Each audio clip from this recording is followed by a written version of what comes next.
జిల్లా ఘట్కేసర్ మండల్ కొర్రముల గ్రామ పంచాయతీ పరిధిలోని బాలాజీనగర్ రోడ్ నంబర్ 19లో నారపల్లి ప్రభుత్వ హాస్పిటల్ వారిచే ఉచిత వైద్య శిబిరాన్ని నిర్వహించడం జరిగింది.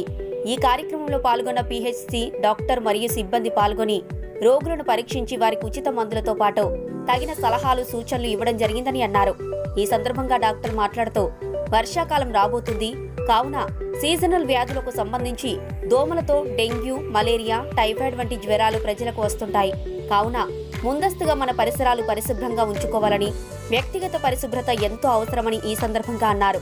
ఈ కార్యక్రమంలో కాలనీ వాసులు, కోటిరెడ్డి కాలనీ అధ్యక్ష కార్యదర్శులు, ప్రజలు అధిక సంఖ్యలో పాల్గొన్నారు. మీకు ఈ వార్త నచ్చినట్లయితే ప్లీజ్ లైక్ చేయండి, షేర్ చేయండి, సబ్స్క్రైబ్ చేయండి, గంట కొట్టడం మాత్రం మర్చిపోకండి.